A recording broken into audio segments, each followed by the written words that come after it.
This is something that I've not shared before. Yeah, I've not made it public ever. I've not told anybody. The only two people that knows this, my mother and my husband. Yeah, how I lost my virginity. My mother took the virginity from me. And this is what happened. But before I explain what happened, before I tell this story, yeah, I don't care if you judge me or not. I know a lot of you will start saying, she's your mother, no matter what. She carried you for 9 months. If she hated you, she would have removed you. I wish she actually removed me then, because what I went through, I don't understand. And up to today, I don't still understand. So if you want to judge me, judge me. I have daughters. I have children that I don't even know. I need to train them right. I don't want to end up like my mother. I don't want to do to them what my mother did to me. Do you understand? And I can't even scold my daughter even when she's wrong. Every time I try to scold her, I have this fear. I have this anxiety. If I spank her, I have to go and beg her. I have to tell her, I'm sorry, give me a hug, because I don't want to be like my mother. So if you want to judge me, please, by all means, go ahead and judge me. I don't care. Call me names, because everybody's thinking now that we are old, everybody's saying, don't share your story, don't talk, you hurt your mother, how will she feel, how will the community see her, this and that. What of the daughter, what of me, what of that inner child that wants to heal?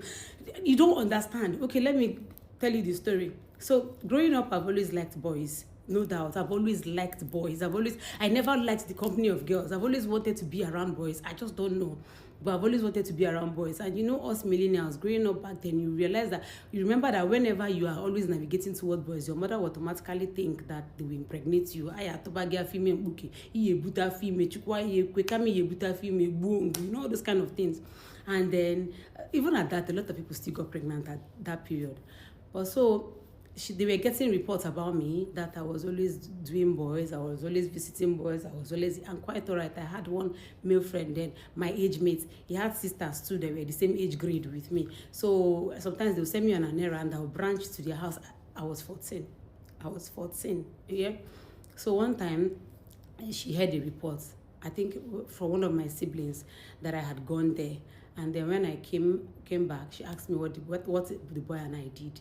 I explained to her, see what we did. We were just watching television and we were just, nothing else. We were watching. She said, it's not true that the boy touched her. I said, no. The next thing, he wasn't, slapped me, you know.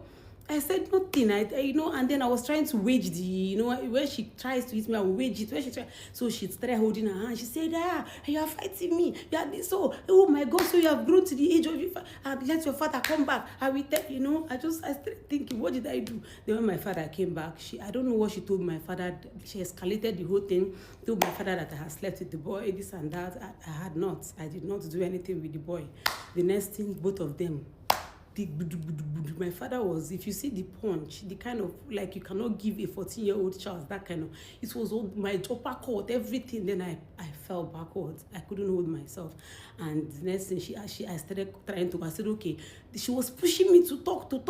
I started thinking, because then I was reading a lot of Muse and Bones, right? I hadn't had sex before, but at least I knew what it was about. I knew how they do it. So I started explaining to her. I told her, okay, the boy just told me to lie down. I lied, the boy now stayed on top of me. She said, the boy remove your pants. I said, no. She said, straight. But okay, yes, he removed my pants. And she told me to remove it as the boy did. I had to pull, because I was wearing a gown. So I had to pull up my gown, and I was wearing a dress, and I removed my pants. I said like this. She said, I spread your leg. I opened my leg. And then I tried to struggle. My father placed his leg on top of my chest. I couldn't move. And the next thing, she went into the kitchen. She brought same Cameroon pepper, mixed it with kerosene. So I was bracing myself. I closed my eyes. I thought she was going to put it on my face, because I was already getting used to the kerosene on the nose, on the face. The next thing she did, prior to that, she was always putting pepper on my private, but on the surface. She had never gone deeper, always on the surface. So, but I didn't expect it that day. So I was closing my mouth, and then she stood in between my leg and opened it, and then went on her knees. Like, she went on her knees. My father's leg was on my chest, holding me down. And then she took the pepper and the kerosene. And then she took it, put her hand. I was screaming for help. I was screaming. I looked up. I saw my other sister standing, like folding her hands, standing and looking at me. My siblings all gathered. And they were staring at me. My mom then as she was I started feeling pain. And then she went stiff and she broke my hymen. And she put her hands, like she's inserted her hands so deep into my vagina. And then the pain made me numb. all the pain, all the blood, all the things on my face. I wasn't feeling those ones. I started feeling it was so painful that I only heard my younger brother, my immediate younger brother. I still remember his voice when he said, meaning you people wanna live this girl, oh, it's too much. You people wanna live her. And then my mother like showed him to get out of here because he was small, he's my immediate younger brother. And they were all watching. She kept putting the hands. She kept like she wanted the paint, the kerosene and the Cameroon pepper to enter. I don't know if she wanted to put it inside my womb, but she kept putting. She knew when she put her hands, she knew that I was still a virgin. She knew that what she was accusing me of, I didn't do it. She could have stopped at that moment, but she did not. She continued going. She continued going, continued going. I felt the fingers, I felt everything. And I just, when they finished, they left me there. And I remember just laying down there telling myself, God, I hate this woman. God, come and take my life. I called her. She went and washed her hand. And she passed and called me Ozu Nawambo, which means dead body and the carrier of dead body. And then I looked at her. I told her, I just feel like unaliving myself. And she looked at me and said, go ahead, unalive yourself. I brought you into this world. If you buy, I will bury you. In Igbo, she said, these were her words. Jane wanu now. After all, I'm see. I gave birth to 6 of you, so if you go, I will not feel you.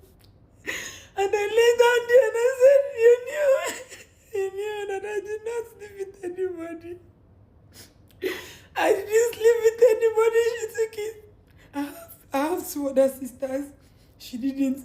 Okay, yes, I was stubborn. In fact, I was the most stubborn child on earth. No problem. I accept it for years. I lived with this guilt. I was so guilty. I was so ashamed of myself. I told myself that it was my fault. I blamed myself. And after that, the funny thing is that they said they were training me. I became the wildest. I became a wild cat. I started running out of the house. Sometimes I would run away from home and they would bring me back. I did a lot of unimaginable things because I told myself, what is left? She took the virginity from me. What's more? What's more? I have tried to talk to her about this so many times. I have tried to call her. I have tried to talk to her. She doesn't want to talk about it. Each time I bring it up, she'll say, oh, Zukana Azogo, that she trained me, that she should. That she made me who I am. I said she didn't make me who I am. You messed me up. You messed me up. You completely destroyed me. You broke me. Because everybody will say, maybe you were stubborn. You deserved the treatment. I accept I was stubborn. Maybe I deserved the treatment. But what happened after I grew? After I became an adult? What now happened? What now happened? Let me tell you. I grew up, I became an adult, right? One would think that, okay, she doesn't have control over me anymore. I'd gotten to the age where I'll do what I want, say what I want, go wherever I want, Okay, now, why do you still hate me so much, even now that I am an adult? Why do you hate me so much? I ask her all the time. I don't have closure. I don't know how to heal. I don't know how to communicate with her.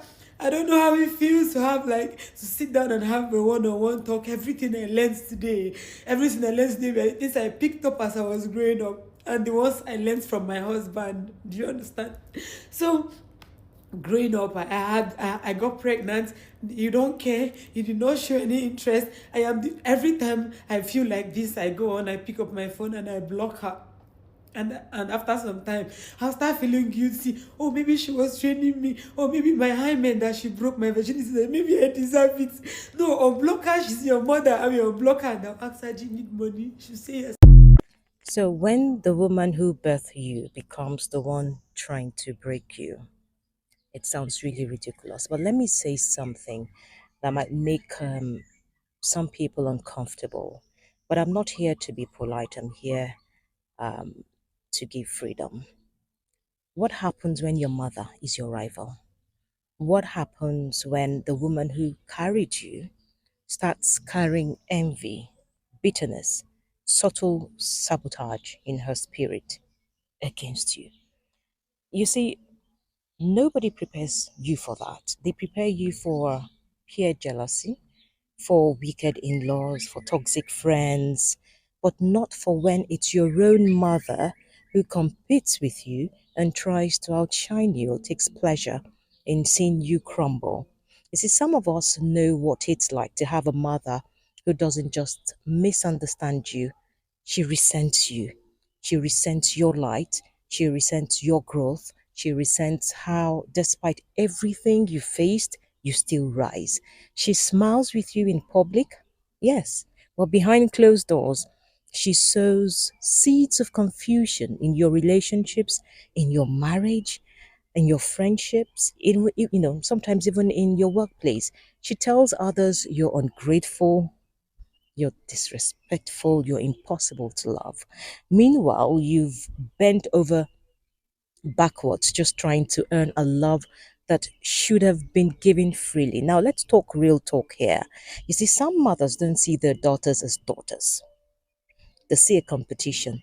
They see a younger version of themselves, one who dared to speak, one who dared to question, one who dared to shine, to do what they never had the courage to do. And instead of healing their own wounds and insecurities, they bleed all over you. They take what's yours. They take your ideas, your recognition, your time, even your voice. And some go the extra mile to break your home, to take your spouse, yeah, and somehow make you feel guilty for wanting your own space to breathe. And do you know the worst part? You can't explain it. You can't even name it without people telling you, but she's your mother. As if that title automatically erases your pain, as if wombs can't wound. But let me tell you this, just because someone gave birth to you doesn't mean they know how to nurture you. Just because someone changed your nappies doesn't mean they didn't damage your spirit. You see, there are so many women out here who spend years recovering from the emotional warfare of their own mothers, not because they're bitter, okay, but because they had to raise themselves emotionally while being raised physically by someone who couldn't stand their light. And still, she carries her name. She answers her mother's calls. She shows up even while she's breaking. But my sister, you don't owe anyone your silence, not even the woman who birthed you. And I mean it. You can speak the truth and still be a daughter. You can walk in healing and still wish her well. But don't you ever shrink again just to keep her and anyone else comfortable. Don't you ever deem your life to preserve the illusion of peace. You see, because peace at the cost of your soul is not peace, it is a prison. And if your mother has become your rival, hear me, it's not your fault. It's not your responsibility to fix her insecurities. It's not your burden to carry her unhealed past. So I need you to protect your heart. You need to guard your light and heal loudly because silence is how generational pain keeps spreading. I'm a narcissistic mother. Of course, I secretly would rather see you struggle than do well for yourself. The more you struggle, the more you have to rely on me, which means I get to control you. I'm a narcissistic mother. Of course, I had children to cater to my ego. The purpose of having kids is to teach blind obedience to me, not for them to be their own people. I'm their ruler. I'm a narcissistic mother. Of course, you have to earn my love. I'm a narcissistic mother. Of course, I've been emotionally unavailable your whole life. I didn't become a mom to meet your needs, I became a mom for you to meet mine. I'm a narcissistic mother. I can only love you for who I want you to be, not for who you are. As long as you do as I say, stick beside me in my toxic behavior, and participate in the fantasy I've created in my head, you have nothing to worry about, my love. I'm a narcissistic mother. Of course, I'd rather impress strangers and give the idea of a perfect family instead of actually having a healthy family dynamic. I don't really care about having a healthy family dynamic. As long as I get to post and keep up my false image, I'm fine. I'm a narcissistic mother. Of course, I play my children against each other and make them compete for my attention. I can never let them have a close relationship and leave me out the middle. Never. I'm a narcissistic mother. Of course, I'm going to be a seemingly loving grandmother, but only to one grandkid.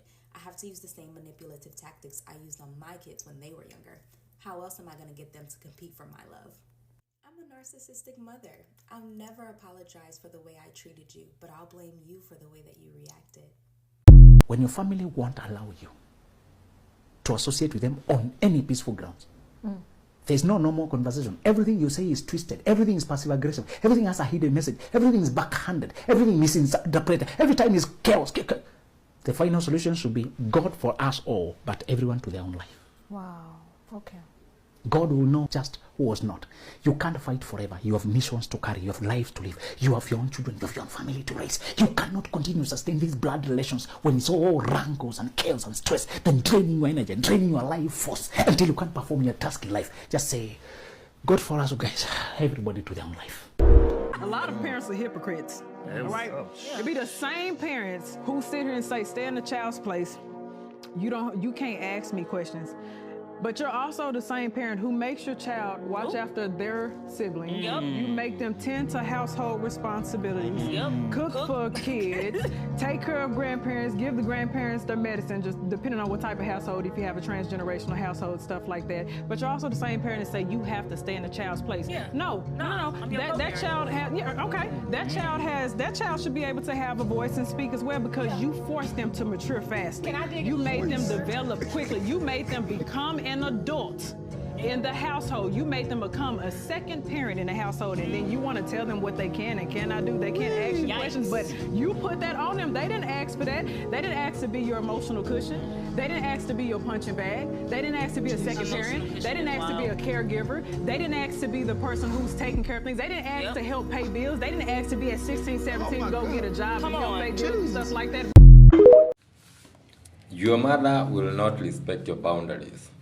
Your parents will not take no for an answer until such a time when you learn how not to let them get away with any of your boundaries. Yeah?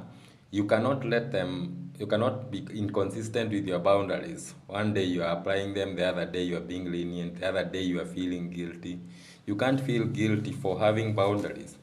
That is the reason you set them in the first place. You need to be very consistent with your boundaries. Your boundaries also need to be, you shouldn't over-explain your boundaries. Over-explaining your boundaries, it's like you are seeking approval. It's like you want their permission. Boundaries are not to be permitted by anyone. They are your boundaries. Yeah? You shouldn't be feeling guilty for having the boundaries. You should also ensure that your boundaries have consequences. What are you going to do if they are not respected? I mean, your mother should know that if she continues shouting at you, you are going to discontinue that talk. If you're not being respectful, I will drop that call. If you come to my place unannounced, I will not open for you. And I will actually pay a taxi to take you back to your house. They are not requests. You are not asking for permission. You are not seeking approval. Yeah?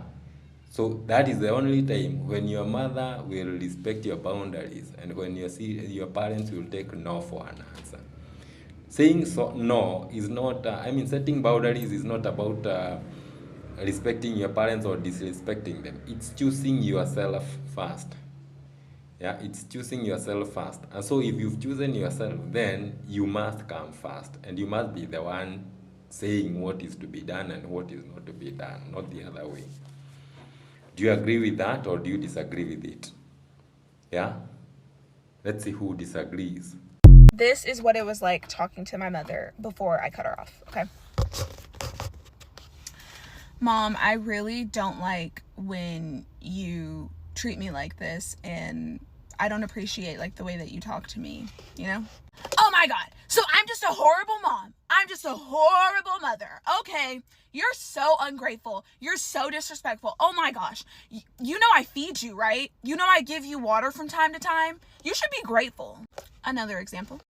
Remember as a kid when you... That never happened. That never happened. I don't know what you're talking about. That literally never happened. Faith, what are you talking about? You're crazy. That did not happen. You ever wonder why you're normally a calm, composed, and patient person, but the moment your parents speak to you, you immediately become irritated? It's not because you're disrespectful, it's not because you're ungrateful. It's because your parents created an environment that was toxic, where you did not feel seen, heard, and you felt invalidated. Your nervous system is dysregulated. And so you are reacting not necessarily to your parents' words, but it's to the history behind them, the conflict, the years of trauma, abuse, whatever it may be. Someone who is the irritable person in the family, I didn't like interacting with my parents. I didn't enjoy being around my family. I always felt on edge being around them. And my nervous system was dysregulated. Being irritable is a stress response. So noticing that is the first step in breaking the cycle and creating boundaries for yourself and sticking to those boundaries. I don't know who needs to hear this, but your parents know exactly what the fuck they did to you. They know exactly how tremendously they failed you. And that's why they act the way they do, and talk to you the way they do, and talk about you the way they do, because they are fucking embarrassed. When it comes down to it, these people are fucking embarrassed. And it's a lot easier to sit here and say, oh, that never happened, or oh, they made that up, or oh, they're fucking crazy, this, that, and the other. It's a lot easier to do that than for them to fucking actually sit and admit to themselves. Actually sit with themselves. These people would fucking rather die than do that. And that apology that you are owed, they fucking at least owe you that apology and fucking acknowledgement. You're never going to get it.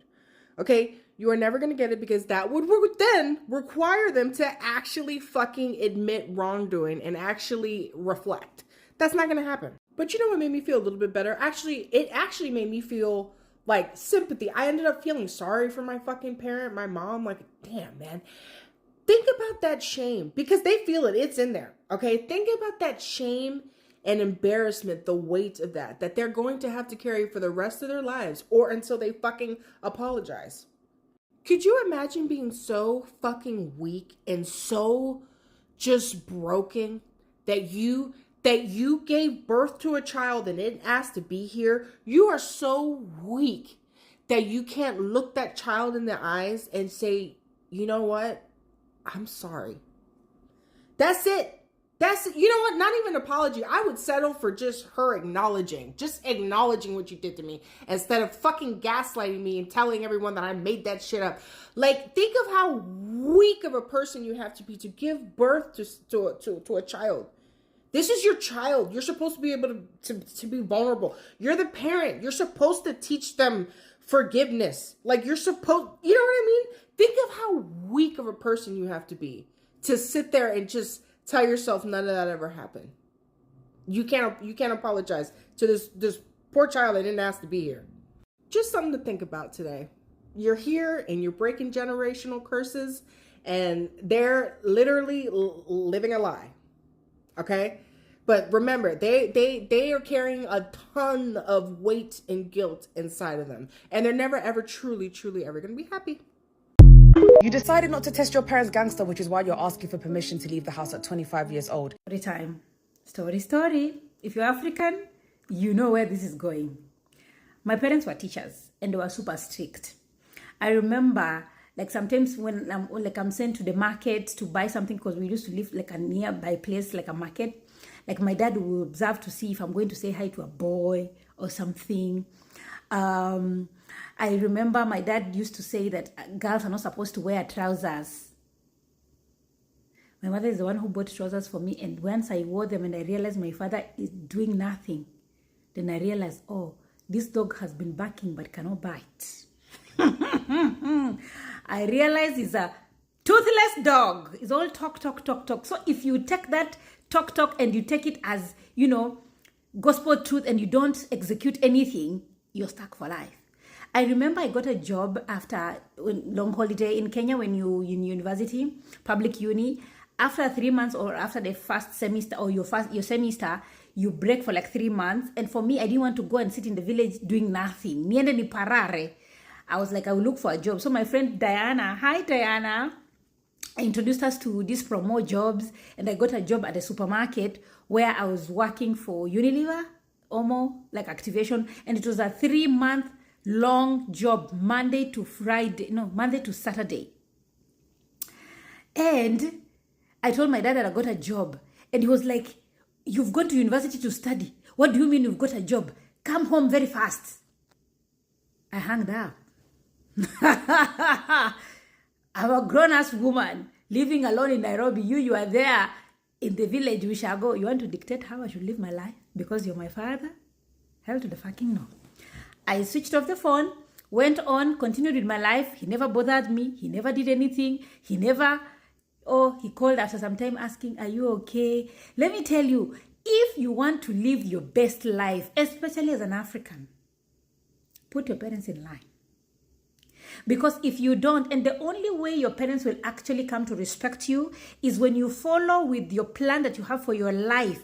You make sure you have achieved the things that you wanted. Once money hits, respect follows very fast. If the money does not hit, you don't get any independence. They will still talk shit about you. They will still have sorts of opinion about your life. They will still be talking rubbish about your life.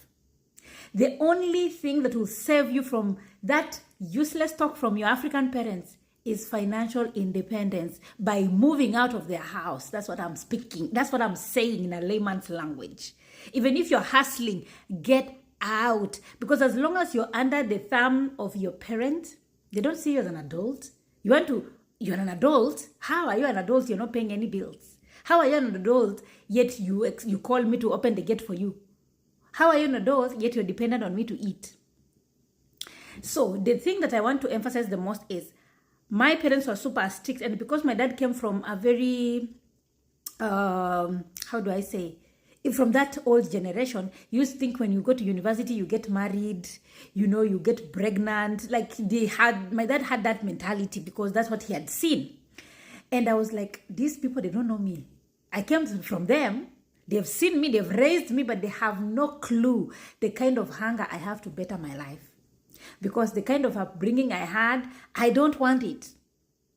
I don't want it because I had gone to boarding school and I saw how rich people behave, how they come to visit their children. Me, my parents will just come, they didn't have a car.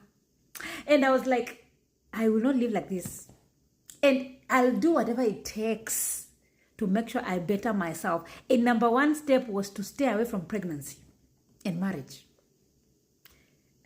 Don't ask me how I found out that information. For me, from a very young age, looking at my aunties, the people in my community, I realized that if you have a child when you're younger with no plan, you're going to stagnate for a very long time. And I said, come sunshine, come rain, I will never get pregnant until I get to that point and I say, you know what? From here, I can manage to buy my child a diaper. And to top it up, I also got a boyfriend who had sense. People who are brought up with good parents. He told me, you should never get pregnant in university. You're going to ruin your life. I'm your boyfriend, but I'm telling you that we cannot. In fact, we can't. Because that will set you back. Me as a man, I will continue living my life. Technically, nothing will change for me, except the fact that I have a child. But for you, as a woman, your body, your mental state, don't put yourself in that situation. Then I realized, And then one day, now after I've gotten all this sense, I get home and my mother has the effort to want to talk to me anyhow. Let me tell you, The things I told my mother, she couldn't believe it. I don't know why she's never brought it up till today. I told my mother, I am a grown woman, beautiful woman, and men will always come for me. It's up to me to decide because my future is in my hands. So this thing of you thinking that, oh, marriage is something I'm even thinking about, you think very little of me. You clearly don't even understand anything about me. You have no idea of the type of woman I want. You have no idea of the type of woman I admire and the kind of life I want to live. So this narrow vision you have had for my life, get rid of it very fast because it might be too late because you might never just see me again. When my mother had that, it's like, I said, I don't care. You either respect me and believe that you've raised me well to be able to make the right decisions, or the moment I will walk out of this house to go back to uni, I will never be back. Me and my parents, respect. We talk like adults. We exchange ideas. You people are having your parents talk to you anyhow, and you're letting them talk because they're your parents. You're grown men. You are 40 with a wife. And your mother has the effrontery to insult your wife. But you can't say anything because it's your mother. Your mother can come all the way from the village to your home in Nairobi without informing you. But because she's your mother now, she just comes anytime she wants. And she wants to rule you in the house, telling you what to cook and what to eat and how to raise your children. And you let them do it because they're your parents. Even the Bible said, do not anger your children. Put your parents on a tight leash. And make sure there are things they can say and there are things they cannot say. I don't care how Simba Marara your parents are. It's all talk. Toothless dogs. That's what they are. Anyway, respect your parents. That's what the Bible says. Narcissistic parents casting spell work and black magic on their children. I delayed doing this video because it is just too dark. However, life is life. Toxic, narcissistic, sociopathic parents sometimes just go too far. These are the kind of people that are not in touch with feelings whatsoever, and they will just do things because it gives them supply. You see, they are so dark that any light triggers them and literally scare the living daylights out of them. So here they've got a child who's chosen, who they've turned into a black sheep because of that innate power inside of the child. Again, running away from accountability, not being able to regulate themselves. What they will do, they will project. They will turn that child into an enemy. And then they will feel that they've got to defend themselves against the child. Hence, casting evil eyes, spell works, black magic, you name them. However, there is a silver lining at the end of the tunnels. As they fight this child, they are slowly digging their own demise. So when I was younger, anytime my mom would whoop my ass, I would immediately want to die that day so she could feel bad about whooping me, and she would be crying, talking about I wish I would have never whooped her, now she's dead. So one day I had got a whooping that was well fucking deserved, but she had beat the shit out of me. And she ended up just going to her friend's house like everything was fucking cool, but it indeed was not the fuck cool. So I said, okay, I got something for this bitch. I'm about to act like someone broke into this house and I'm about to pretend to be dead. So I went in the living room and I flipped everything the fuck over to make it look like somebody broke the fuck in. I remember I had snagged the curtains down and every fucking thing. And then I had ransacked through everybody's fucking room and pulled out the drawers and shit, dumped it out like I was going the full 9 yards. And so then I just left the door wide the fuck open, the back door wide the fuck open. And the screen door was already kind of broken anyway, so I just kind of went ahead and finished that off. And I know y'all probably thinking, why not the front door? Because every crime documentary I watched, they always came through the back fucking door. So to me, it made sense. My job, I was only in the second grade at the time, so give me some fucking grace. And when I looked at the time, I knew it was around the time that my mama had to go pick my brother up for football practice anyway, and I knew they was coming immediately back to the house. So I knew I had about 15, 20 minutes to go ahead and get my attire assembled, and that's what the fuck I did. Then I went to the kitchen and got some of that strawberry syrup. I put it in my mouth and gargled it and just let it spill all out. And then I had got some of this cherries we had too because it was a little bit darker, and I did it with that, and it looked exactly like blood, at least in my eyes. And then I remember I got a fucking marker. I got a fucking marker, y'all. I got a fucking marker and drew a line on my stomach, a big ass line, and put syrup on there too, right? So as I hear the car pull up, I go ahead and I just lay down in my fake puddle of blood because I sat there and spilled the cherry sauce and the red strawberry sauce all over the motherfucking carpet and laid face down. Again, I was very dedicated. So y'all, I hear my mama coming in the house, right? And I hear her tell my brother, stay back. And so I hear her on the phone with 911 because she sees the living room and shit is fucked up. And she like, yeah, I think someone broke into my house.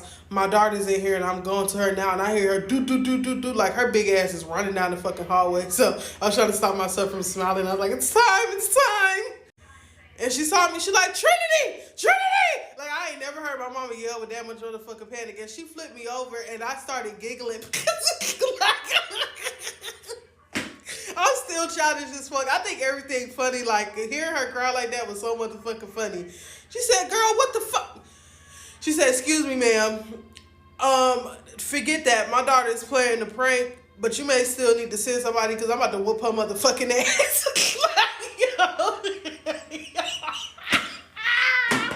She went and grabbed that motherfucking belt. She beat the shit out of me, and I had to clean all that shit up. When she saw I broke the back door, she went and whooped my ass again, y'all. She whooped the fuck out of me again, bro. But that shit was so motherfucking funny, because who the fuck did I think I was fooling? Like, and then she said when I got older, she was like, yeah, I knew something was up because it just smelled like strawberries and shit. When I came into the room, they smelled fruity as fuck. And she like, girl, your ass. She said, if you was younger, I for sure thought you was about to put me in the early grave.